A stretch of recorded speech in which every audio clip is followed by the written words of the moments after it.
अस्सलामुअलैकुम वरहमतुल्लाहि वबरकातुहू। कुरान का पैगाम यूट्यूब चैनल में आपका खैर मकदम है। इससे पहले मैंने अपनी वीडियो में आपके सामने ये बात रखी थी कि इस्लाम सिर्फ 1400 वर्ष से नहीं है बल्कि हमेशा से है। इस विषय में और भी काफ़ी सारे पॉइंट्स या आक्षेप या ऑब्जेक्शन लोग सामने रखते हैं। उसी में एक ये भी है कि अगर इस्लाम हमेशा से है तो ये जो शब्द है अल्लाह या मुसलमान, ये हमें कुरान से पहले कहीं देखने को नहीं मिलता है। तो भला ऐसा कैसे हो सकता है? अल्लाह का जो नाम है अल्लाह, वो तो हमेशा से नाम वही नाम होगा।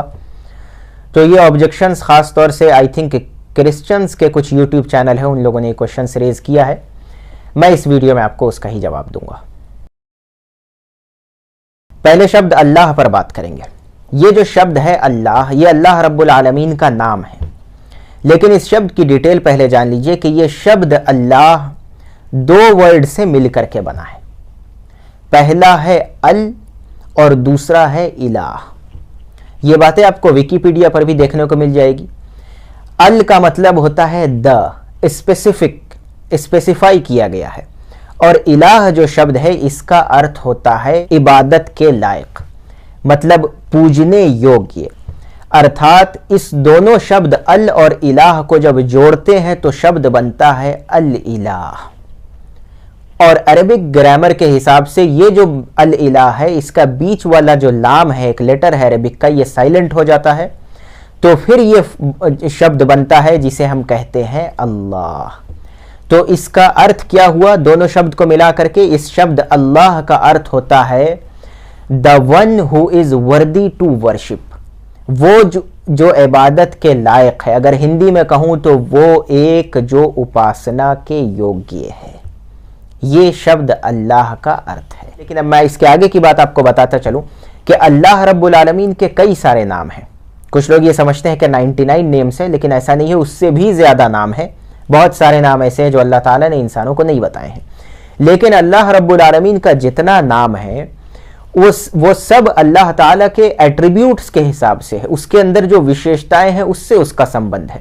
जैसे ये जो शब्द अल्लाह मैंने आपके सामने जिसको एक्सप्लेन किया है, इसमें भी आपने देखा है कि वो एक जो इबादत के लायक है, उस अल्लाह के सिवा और कोई इबादत के लायक नहीं है, इसीलिए हम उसे अल्लाह कहते हैं। इसी प्रकार से अल्लाह रब्बुल आलमीन के जो दूसरे नाम हैं, उन सब का संबंध उसकी विशेषता के साथ है, उसके एट्रीब्यूट्स के साथ है। लेकिन इस विषय में यह बात भी जान लेनी चाहिए कि कुरान के नाजिल होने से पहले अरबों के बीच में ये वर्ड एक कॉमन वर्ड था, और वो जो अरब थे, जो कि मुशरिक थे, वो भी अल्लाह को मानते थे। ये और बात है कि अल्लाह के साथ दूसरों को शरीक भी करते थे, लेकिन उनके यहाँ भी यही शब्द। बल्कि इसके आगे की बात यह है कि कुरान से पहले जितने भी पैगंबर आए और जिस भाषा में भी उनके साथ अल्लाह रब्बुल आलमीन का संदेश आया, उसमें अल्लाह तबारक व तआला के लिए वही एक शब्द रहा होगा जिसका अर्थ वही है जो शब्द अल्लाह का है। जो शब्द अल्लाह का जो अर्थ है वो एक जो उपासना योग्य है, the one who is worthy to worship. अब वो जो भी भाषा रही होगी उसमें वो शब्द रहा होगा।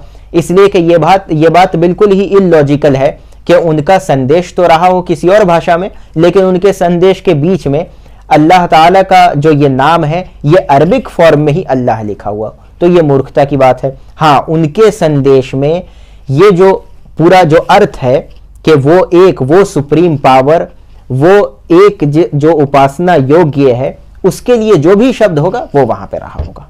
और यही कारण भी है कि जब नबी अकरम सल्लल्लाहु अलैहि वसल्लम ने इस्लाम का संदेश देना शुरू किया तो उन्होंने अल्लाह जो ये शब्द है, जो वर्ड है या जो भी सुप्रीम पावर है, उसको डिफाइन नहीं किया, बल्कि आप हिस्ट्री को भी पढ़िएगा तो पता चलेगा सबसे पहले जो काम जहां से शुरू किया था वो यही था कि इस शब्द अल्लाह के साथ जो लोगों ने और दूसरे नाम जोड़ रखे थे उन्हें हटाने की बात की गई थी। जैसा कि कलमा में भी है कि ला इलाहा, नहीं है कोई उपासना के योग इल्लल्लाह, सिवाय एक अल्लाह के।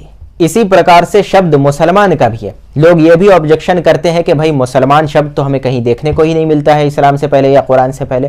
तो ये वो बेचारे अज्ञानी लोग हैं। ये जो वर्ड मुसलमान है, इसका मैंने जैसा कि अपने पिछले वीडियो में भी आपको बताया था कि ये वर्ड बना है, रूट वर्ड है सिल्म से। सिल्म का मतलब होता है सबमिशन, या अगर उससे मिलता जुलता वर्ड कहूं तो वो है ओबीडियंस। मतलब अपने रब के आज्ञाओं का पालन करना।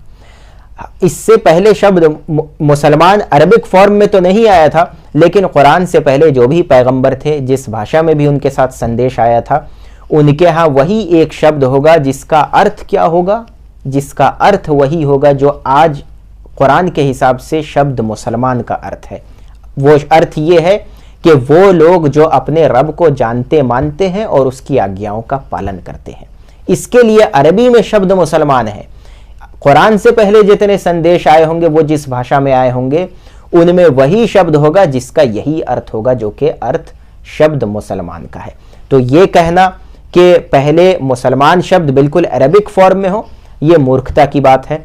इसलिए कि इसको उदाहरण से आप ऐसे समझ सकते हैं कि सपोज कुरान तो आया है अरबिक में, और इसी के बीच बीच में कुछ ऐसे शब्द डाल दिया जाए जो चाइनीज के हो या जो फ्रेंच के हो, तो ये एक बेवकूफ़ी और मूर्खता की बात हो जाएगी। ऐसा संभव ही नहीं है। इस तरह का आक्षेप करने वाले लोग जो है वो ज़बरदस्ती का पॉइंट्स रेज करते हैं।